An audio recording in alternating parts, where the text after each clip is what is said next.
Hello guys, bersama saya lagi dalam Retnopod Channel. Gempak sahabat semua, kita lihat hari ini hujah perbahasan yang dibuat oleh Abakau ini semakin meracau.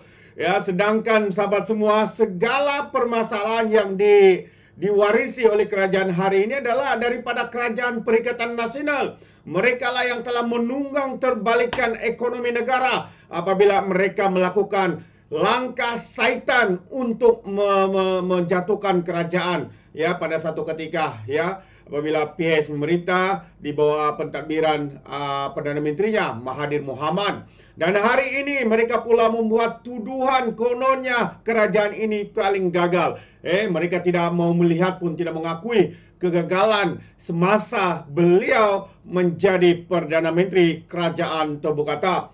Jadi sahabat semua, saya mau membawakan anda untuk mendengar ya satu pencerahan daripada Brother Iswardi ya berkaitan dengan perbahasan yang dibuat oleh kat situ, saya nak bercerita sikit tentang apa soalnya, ucapan Allah. Mengapa nilai ringgit kita semakin merodom? Saya akan bahas ucapan Muhyiddin Yassin sekarang ini. Okey. Menarik ucapan dia untuk kita bahaskan dan menarik apa yang dia ucapkan. Okey. So kita dengar perbahasan dari ataupun ucapan daripada Muhyiddin Yassin. Dan saya nak komen kenapa saya kata kalau ketua dia orang macam ni, patutlah anak-anak buah dia pun teruk, tuan-tuan. Baik, kita dengar. Soalnya, mengapa nilai ringgit kita semakin merodom? Ya, saya tidak nafikan antara sebabnya ialah tindakan Rizab Persekutuan Amerika Syarikat menaikkan kadar faedahnya. Jadi nilai ringgit jatuh berbanding dolar. RM4.80 ke 1 US dollar. Ini disebutkan yang paling rendah dalam tempoh lebih 26 tahun. Tetapi nilai ringgit jatuh bukan saja berbanding dolar Amerika Syarikat. Sejak bulan Julai 2023, nilai ringgit menyusut 4.6% berbanding Thailand, 3.73% berbanding Vietnam, 3.37% berbanding Indonesia dan 2.26% berbanding Filipina. Selain itu, Bank Negara Malaysia melaporkan reserve negara kita pada bulan Januari 2024 adalah sekitar 114.8 bilion ringgit. Jumlah ini mencukupi untuk menampung import kurang 3.6 bulan. Pada masa yang sama, kos import negara kita semakin meningkat disebabkan nilai ringgit yang menyusut. Lebih memburukkan keadaan, data juga menunjukkan jumlah deposit mata wang asing di negara kita semakin meningkat. Sehingga bulan Julai 2023, deposit mata wang asing dalam sistem perbankan di negara kita berjumlah 250 bilion ringgit. Iaitu tertinggi dalam sejarah. Pada waktu wabak COVID-19 pun jumlahnya hanya sekitar 150 bilion ringgit. Apa maknanya? Kerana pada waktu itu orang tak berdagang. Bermakna erti kata dia nilai yang dia tinggi kerana mata wang US tinggi. Itu normal lah, tukaran kan. So kita pegang reserve asing yang lebih tinggi berbanding dengan RM. Tetapi dalam masa sama itu juga menunjukkan kerancakan import dan ekspor, terutama import di dalam negara kita berbanding pada zaman COVID. Erti kata pada zaman COVID, kita tak ada kurang pergerakan ekonomi, terutama import dan ekspor. And therefore, itu menyebabkan dia menurun. Now, adakah benda itu banyak reserve tunai, reserve mata wang asing itu satu benda yang buruk? Tidak semestinya. Again, saya kata ekonomi ini multifactorial. Dan itu juga menunjukkan duit itu ada di dalam akaun. So, kita boleh later transfer it kalau kita nak sebenarnya. Ini, maknanya rakyat Malaysia sendiri pun tidak yakin kepada ringgit Malaysia. Okey. Mereka tidak mahu. Dia kata bahawa rakyat Malaysia tidak yakin kepada ringgit Malaysia. Yang ni saya nak ulas sikit. Okey. Muhyiddin Yassin kata tadi pada awal mengatakan bahawa dia faham bahawa apa yang berlaku kelemahan ringgit itu kerana mata wang interest ataupun Federal Reserve di Amerika telah menaikkan kadar interest mereka. Dia faham, dia kata. Tetapi dia berhujah kemudian, dia mengatakan bahawa daripada segi ketidakyakinan rakyat kita sendiri terhadap ekonomi menyebabkan ringgit jatuh. Itu bukan faktor pun sebenarnya. Kerancakan ekonomi dan juga kenaikan USD itu antara sebab utama menyebabkan berlaku, orang kata apa, seperti mana yang kita tahu, diorang nak beli mata wang US berbanding dengan mata wang kita. Kenaikan reserve ataupun foreign exchange reserve kita adalah kerana tukaran USD lebih tinggi. Dan dia mengatakan bahawa kita semakin teruk berbanding dengan negara-negara lain. Baik, saya baca berita semalam, tuan-tuan. Semalam saya baca sekali lagi. Alright. Ringgit meningkat berbanding US dollar. Hari ini pun ringgit adalah RM4.73. Ringgit meningkat berbanding dolar USD menjelang pengumuman OPR. Ini semalam punya berita. Ringgit ditutup tinggi pada hari ini. Ringgit ditutup tinggi berbanding US dollar dan sekumpulan mata wang lain serta mata wang ASEAN menjelang keputusan Bank Negara Malaysia mengenai kadar semalaman semalam. Pada 6 petang, ringgit meningkat kepada RM4.72 berbanding dengan RM4.74 semasa ditutup pada hari Jumaat.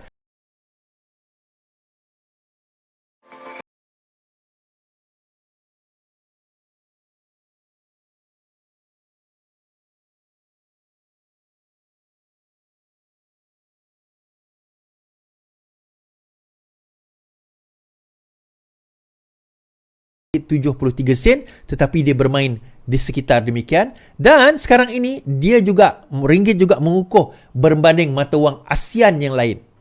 Kerana apa? 7 hari bulan ini Bank Negara Malaysia akan mengumumkan OPR yang baru. So daripada segi ringgit, itu sesuatu yang memang kita dah jangka. Kan? Kita dah jangka benda itu berlaku. Tetapi daripada segi fundamental ekonomi yang lain, kita tahu bahawa benda ini persediaan untuk pengukuhan ringgit itu dah ada. Secara fundamentalnya, pengukuhan ringgit itu dah ada. Kalau kita tengok pada zaman Muhyiddin Yassin memerintah, fundamental kita pada waktu itu berada dalam keadaan yang sangat lemah. Unemployment rate naik sehingga 5%.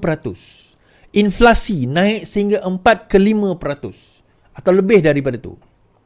Kalau kita tengok even perdagangan antarabangsa kita, macam disebut tadi, even foreign exchange reserve kita pun hanya 100 bilion berbanding 200 bilion yang kita ada sekarang ini. Bermakna di situ kita nampak kelesuan import dan juga terutama terutama juga ekspor kita.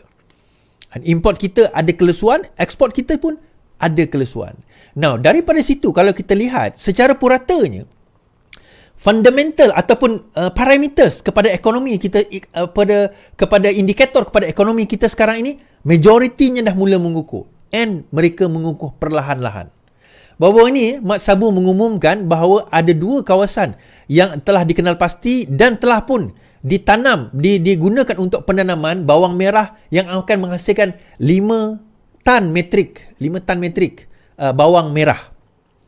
Tapi itu sebenarnya tak cukup. Kalau dalam negara kita penggunaan kita kata silap lebih kurang 30 ke 50 ribu, bukan, itu 5,000 tan metrik. Ini 30,000 tan metrik bawang merah setiap tahun. But my point is this. Are we going to the right direction? Sarawak telah mengumumkan akan menjadi the next rice bowl, jelapang padi yang seterusnya, setelah mengenal pasti puluhan ribu hektar untuk ditanam ditanam padi. Are we going to the right direction? Yes, we are. Sebab itu bila Muhyiddin Yassin hari ini bertanya, and it's fair kalau Muhyiddin Yassin nak bertanya tentang ini, mana pergi beras tempatan, dia kata. Kalau dia nak bertanya soalan ini, it's fair. Di mana pergi beras tempatan? Mana pergi beras tempatan, soalan Muhyiddin Yassin. Pengerusi Perikatan Nasional meminta Perdana Menteri memberi penjelasan terperinci mengenai isu beras negara. Dia juga mempersoalkan kerajaan dikatakan kurang bertindak dalam menyelesaikan isu kekurangan beras yang dihadapi rakyat. Berbanding ketika pentadbirannya menghadapi isu yang sama. Saya pernah mengurus isu berkaitan beras semasa saya dalam pertanian dan perdagangan dalam negeri, dan kami tidak pernah berdepan isu tiada beras di pasaran atau kenaikan harga beras. Pada masa itu beras diurus oleh Bernas. Sekarang saya tidak mengatakan saya bersetuju dengan monopoli 100%, tetapi ia menimbulkan persoalan. Sepatutnya lebih banyak beras tempatan berbanding beras import, tetapi perkara sebaliknya berlaku. Kepada perginya semua beras tempatan. Sehingga hari ini tiada jawapan daripada kerajaan. Okey, to be honest sebenarnya kerajaan dah jawab. Tak tahulah Budi Nassin faham ke tidak. Tapi tak apalah. Selepas ini Perdana Menteri akan jawab. Ini soalan-soalan ini Perdana Menteri akan jawab kemudian. So kita akan dengar jawapan Perdana Menteri. But macam saya kata tempoh hari lah, the end of the day, kita perlu long term solution. Sebab itu kenapa Kementerian Kementerian Mak Sabu dikenali sebagai Kementerian Keterjaminan Makanan. We need food security for long term. Yang dia bercerita kita harga tak mahal, kita baca sebab dia banyak import. Pada waktu tu dia banyak import. Dia kata ada beras tempatan, sebenarnya import yang mencukupkan beras kita. Dan pada masa itu tidak, masa dia jadi menteri pertanian waktu itu, tidak ada masalah beras import. Okay? Buat masa ini kita masih lagi bergantung kepada import. Kerana apa? Polisi kerajaan sebelum inilah. But now kita dah kena mula lihat ke hadapan dan kena mula melihat bagaimana kita nak mengubah daripada segi cara approach kita terhadap menghadapi beras tempatan. Sebenarnya bekalan beras untuk tempatan kita memang tak cukup. Dan pengeluar tempatan tak boleh rely untuk supply tempatan saja. Mereka juga kena fikir untuk nak ekspor ke luar negara kerana pendapatan ekspor lebih tinggi berbanding domestik. Domestik ni kita ada shilling. Dan dia ekspor tu lebih orang kata apa, lebih menguntungkan bagi mereka. Tetapi now akhirnya kerajaan kena fikir macam mana nak lambakkan orang kata negara kita dengan beras ini. Dan usaha itu sedang dijalankan dan insya-Allah kita akan cuba melihat bagaimana ia berlaku dalam sedikit masa lagi, insya-Allah kita kata. Okey. Saya nak baca juga kenyataan Muhyiddin Yassin ini. Saya be fair, saya baca kenyataan beliau. Menarik sebab kita melalui zaman dia. Dia kata, rakyat tercari-cari Anwar Ibrahim yang dulu, Muhyiddin Yassin. Bekas Perdana Menteri Tan Sri Muhyiddin Yassin meluahkan kebimbangan dengan situasi ekonomi negara yang kian meruncing dan masalah kos sara hidup di beban rakyat yang berlarutan. Menurutnya, jika perkara itu berterusan, ekonomi negara akan berdepan masa yang sukar dan sukar untuk pulih yang akhirnya memberi kesan kepada rakyat. Berbahasa di Dewan Rakyat pada Selasa, Ahli Parlimen Pagut itu turut menyindir Perdana Menteri Datuk Seri Anwar Ibrahim didakwa pandai berjanji semasa menjadi pembangkang, namun dilihat sekarang ini seolah-olah tidak menepati janji. Sewaktu jadi pembangkang dulu janji macam-macam. Sekarang ini rakyat tercari-cari YB Tambun yang dahulu. Now, dia nak compare dengan apa, tuan-tuan? Dia nak compare dengan zaman bila? Zaman dia memerintah. Pada zaman dia memerintah, ingat tak tuan-tuan, pada zaman dia memerintah, bendera putih, ingat tak bendera putih tu? Tuan-tuan ingat tak pada masa itu 5 kilo minyak sampai RM50, tuan-tuan. Ayam tak payah cerita lah. Beras pun sebenarnya tak payah cerita, tak ada pun. Pasal tak tadi dia sebut beras pada zaman dia jadi Menteri Pertanian. Dia tak sebut pun beras sewaktu dia jadi Perdana Menteri.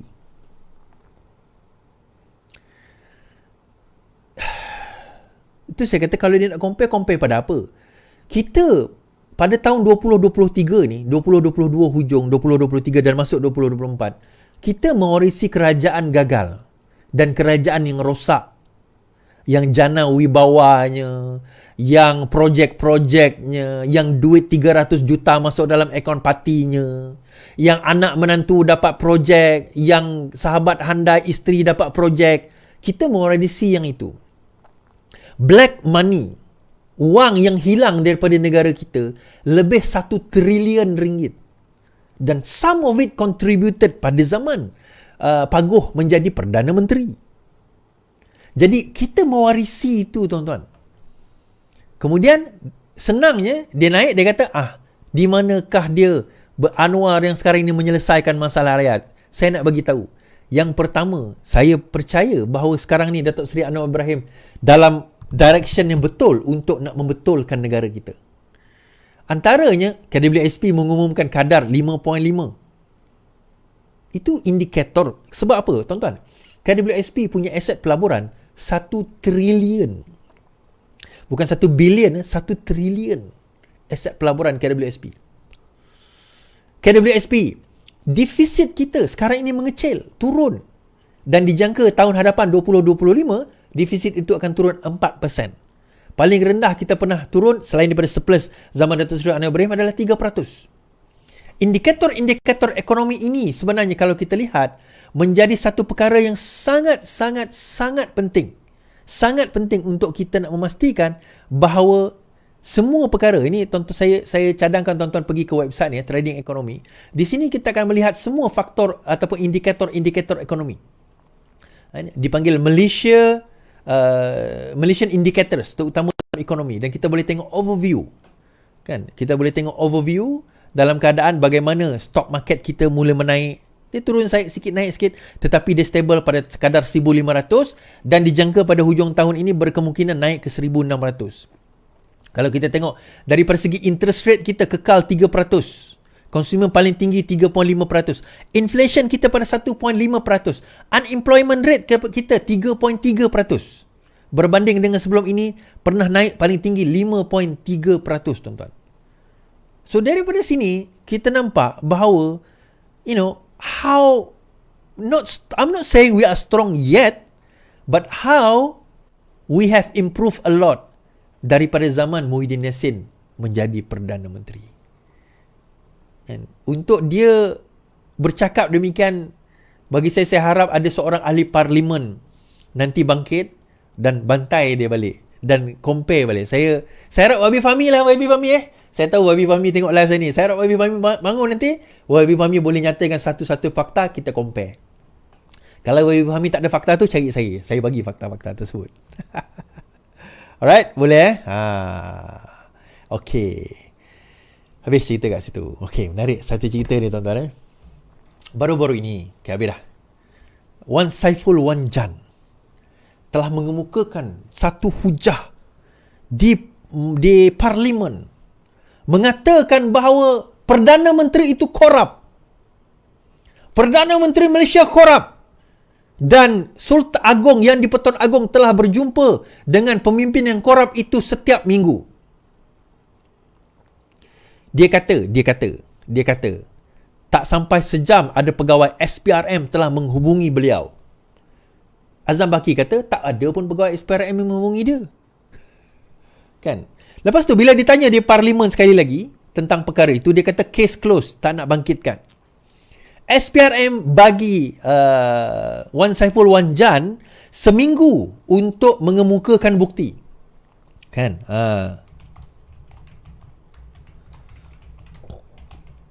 Untuk dia kemukakan bukti berkenaan dengan bahawa Perdana Menteri kita ini adalah korup.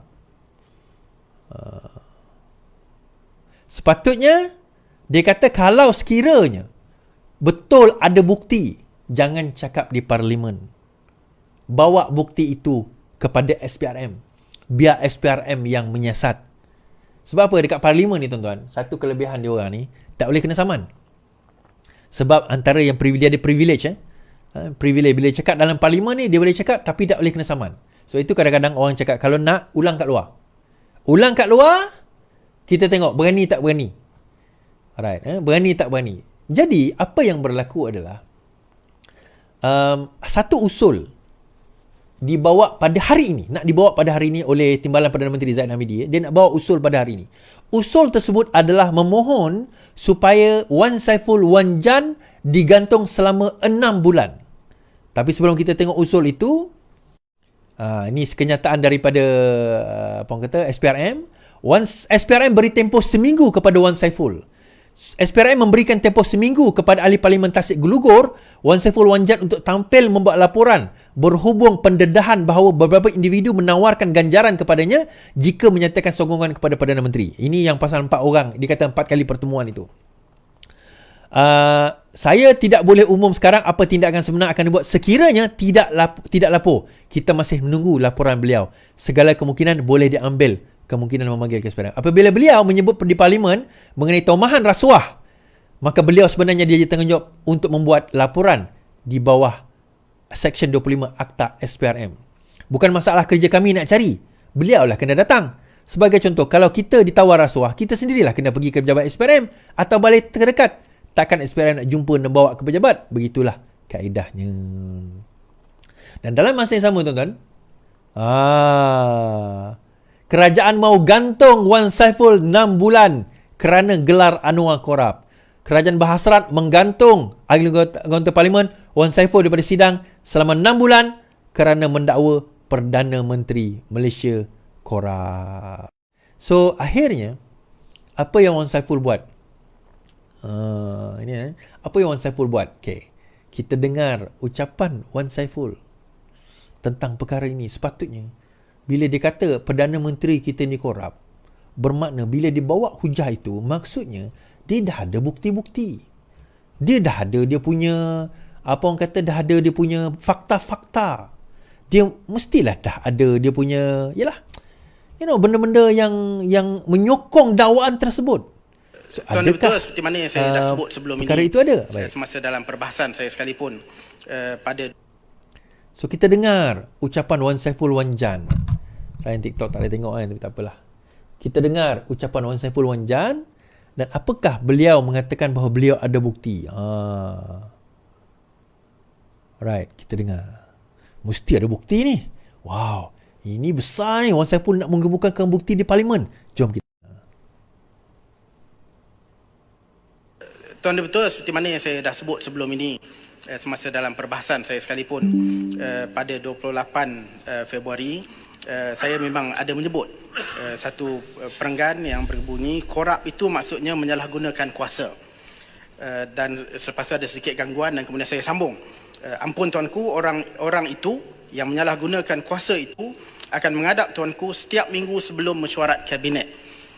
Ayat itu memang saya tujukan kepada Yang Amat Berhormat Tambun. Jadi seperti mana yang saya lakukan pada 28 bulan dan saya ulang lagi sekali sebenarnya betul dalam Dewan pada 29 hari bulan apabila ditimbulkan oleh rakan saya Jelutong. Saya menarik balik ayat tersebut, saya menarik balik kenyataan saya dan saya juga memohon maaf atas kenyataan tersebut. Dan saya dengan rendah diri juga ini betul sebab dalam usul ada sebut mengenai Yang di-Pertuan Agong atas segala kekhilafan sekiranya menyentuh perihal Duli Yang Maha Mulia Yang di-Pertuan Agong, saya juga memohon maaf dan menarik balik kenyataan tersebut. Terima kasih Yang di-Pertuan. Saya harap boleh dipertimbangkan dengan baik oleh Yang di-Pertuan. Lah. Minta maaf rupanya. Tarik balik rupanya. Jadi kalau dia minta maaf dan tarik balik, so jadi benda tu fitnah lah tuan-tuan. Betul tak? Jadi benda tu fitnah lah. Jadi adakah Wan Saiful ini pemfitnah nasional? Adakah PN ini pemfitnah nasional? Yang wajar kita kata kita kena tolak. Tuan-tuan. Ini satu soalan yang kita kena bangkitkan. Kita kena bangkitkan soalan ini. Sebab dalam masa yang sama, tiba-tiba hari ini, itu cerita Wan Saiful Wanjan, minta maaf. Rupanya betul lah benda tu fitnah. Perdana Menteri tak korap. Betul lah fitnah rupanya. Hadi utus surat junjung kasih kepada Sultan Selangor. Presiden PAS Hadi Awang hari ini dikatakan mengutus warkah menjunjung kasih kepada Sultan Selangor, Sultan Sharifuddin Idris Shah.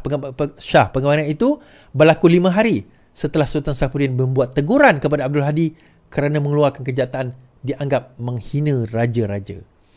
Baginda juga menzahirkan rasa duka cita terhadap tindakan ahli parlimen Marang berkenaan. Adalah dimaklumkan bahawa satu warkah menjunjung kasih kepada Duli Yang Maha Mulia Sultan Selangor telah diutuskan dan diserah kepada Datuk Lela Bakti Seri Sulit. Alright guys, so nanti kita sambung untuk bahagian kedua, bahagian berkaitan dengan Presiden Lebay PAS yang dikatakan menghina institusi diraja.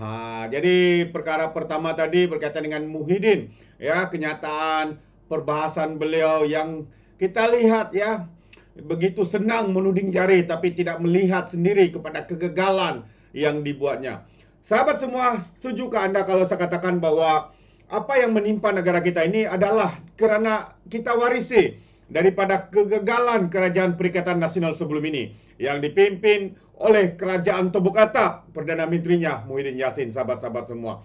Ya, kita boleh nampak inflasi, pengangguran, nilai ringgit, apalagi pelaburan dan banyak lagi sahabat-sahabat semua yang gagal sebenarnya diselesaikan oleh Kerajaan Perikatan Nasional. Muhyiddin Yassin sendiri sebagai Perdana Menteri. Hari ini ketika kerajaan ini sedang berusaha sedaya upaya untuk meningkatkan ekonomi kita dan pelbagai signal positif yang kita boleh lihat, antaranya pelaburan tertinggi 329.5 bilion ringgit yang pelaburan yang diluluskan, pengangguran menurun, inflasi menurun, apalagi banyak lagi lah sebenarnya yang telah berjaya diselesaikan oleh kerajaan hari ini, kecuali nilai ringgit yang kita tahu kerana ada sebab-sebab tertentu yang tidak boleh dielakkan, iaitu bukan sebab di dalam negara tetapi sebabnya ada di luar negara. Jadi begitu senangnya mereka menuduh kononnya Datuk Seri Anwar Ibrahim bukan lagi seperti Anwar yang dahulu. Di manakah Anwar yang dahulu katanya? Aduh sahabat semua, betapa hebatnya mereka memusingkan fakta. Ya inilah ya dikatakan ya ahli parlimen level cap ayam sahabat-sahabat, atau cap gajah lah ya, cakap besar dan sebagainya. Tapi sendiri gagal, tidak mengaku gagal pula tuh. Jadi itu pandangan saya. Bagaimana dengan anda sahabat-sahabat semua? Adakah anda setuju atau tidak pencerahan daripada Brother Iswadi sebentar tadi? Kalau iya, mungkin anda boleh berikan juga sedikit komen pandangan anda di dalam ruangan komen. Tapi ingat, komen dengan cara berhemat. Terima kasih. Izinkan saya untuk mengundurkan diri. Dan seperti biasa, peribahasa mengatakan, tapapan kangkap 2 ton keinginan. Dalam bahasa Melayunya, tepuk dada, tanya selera. Sekian daripada Orang Nampak Channel. Saya kita berjumpa lagi. Bye-bye.